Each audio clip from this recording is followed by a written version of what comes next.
Hi there BookTube, this is Emma from Emma's Bookish Lifestyle, and today is a sunny and overcast Sunday lunchtime, and I'm recording after the awful events of last night, which have again angered me but also reminded me how strong people's humanity can be, and grateful for the amazing response times of our emergency services, and reminds me of the love that there is and humanity that there is in this country, with the offers of assistance that were flooding in by fellow off-duty emergency service personnel, and also by people in the area who were trying to assist wherever possible.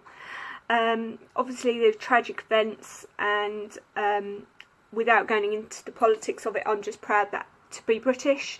And I'm proud that my country is not giving in to these levels of terrorism. And so today I thought I would try and do a book review. Unfortunately, it's not a cheerful book review, it's a non-fiction book review. However, it's an extremely good book. It's a 5-star read for me. And it is East West Street, which is on the origins of genocide and crimes against humanity. Now, I know you're probably all rolling your eyes back in your head and saying, Emma, really, today? Yes, I think today more than ever, this is a book that I really want to highlight to people. Not just from the standpoint of obviously events that happened last night, but also from the standpoint of the nature of this book.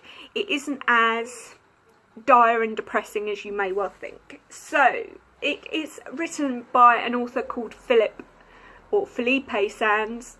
He is a QC in the Franco-British Matrix Chambers, and is also a Professor of Laws and Director of the Centre of International Courts and Tribunals at the University of College London. If you go onto my blog page, which is always linked down below, you will find quite an extensive review with a few more thoughts and bits and pieces on there, and there's also a great deal of information and links to other pages that may be of interest. To give you an overall synopsis of it, this is a book that has actually won quite a few prizes. It's the winner of the Bale Gifford Prize for Non-Fiction. It won the J.Q. Wingate Literary Prize for Non-Fiction, and it was shortlisted for Slightly Foxed Best First Biography Award and the Duff Cooper Prize. This was written and researched completely by Felipe Sands. I actually listened to it on the audiobook via Audible, and it was narrated by the author himself and David Rintoul, and it was amazing.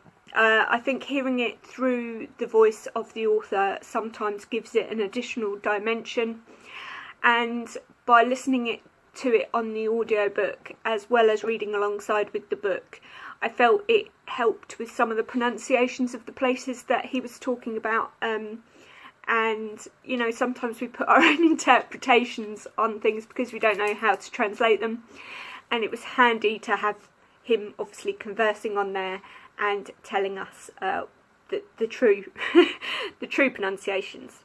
So he is a human rights lawyer, and he'd received an invitation to basically deliver a lecture in the western Ukraine city of Lviv. Now, he began while he was there to uncover a series of unusual, extraordinary and historical coincidences that basically sent him on a journey that would take him halfway around the world, exploring the origins of international law and the pursuit of his own family history that began and ended with the last day of the Nuremberg trials. It is a part historical non-fiction detective story, part family history, part legal thriller, and he guides us through the past and present very seamlessly, and a number of interconnected stories unfold in parallel to the one of his own. So it also introduces us to three main influences during World War II and the Nuremberg trials. One being Herr Schlaupacht, I hope I've pronounced that well, who came up with the legal representation of crimes against humanity, and Raphael Lemkin, who came up with the term genocide. Now, I don't know if you know the difference between the two, so I'll just give you a brief explanation. Basically, genocide is the deliberate killing of a large group of people, especially those of a specific race or a specific religion, whereas crimes against humanity can be crimes against any human being. So it's very, very basic what I've said there, but obviously if you go and look at my longer review on my blog, you'll see a more detailed definition for you. Also, there is a gentleman included in this story called Nicholas Frank. His father, Hans Frank, was heavily involved in the movement of Jews during World War II within the Ukraine area, and obviously it explains his reactions to it. He experiences the Nuremberg trial room and his father's prison cell while he is with Philippe, and it is a very poignant and emotional book.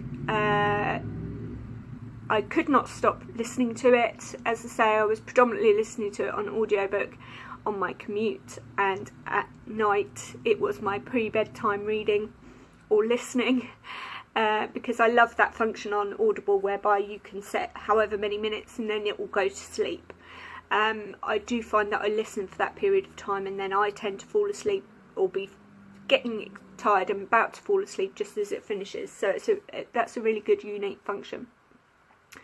And it also describes, obviously, the story of the prosecutors at the Nuremberg trials and how Hirsch Laupacht and Raphael Lemkin were originally from the same sort of university. They basically came from the same university, the University of Lviv, at slightly different times. Herr Laupacht was prior to Raphael Lemkin, but they both studied law at the same university, and they were both pushing for slightly different terminology, but they were both pushing for legal reformation during the time of the Nuremberg trials to make sure that the right punishment was received by those on trial.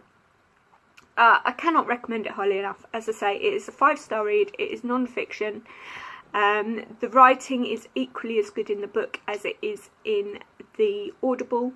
I've actually lent the book to my dad, so unfortunately I can't show you the cover of the book other than on my laptop, which would mean me turning the camera around, which would be a bit odd. But yes, it is East West Street on the origins of genocide and crimes against humanity. I'll also put a link to the book down below for you to go and check it out and have a look. As I say, can't recommend it highly enough. Definitely the 5-star read of non-fiction so far for me for this year. Take care for now, BookTube, and I'll speak to you soon. Bye now.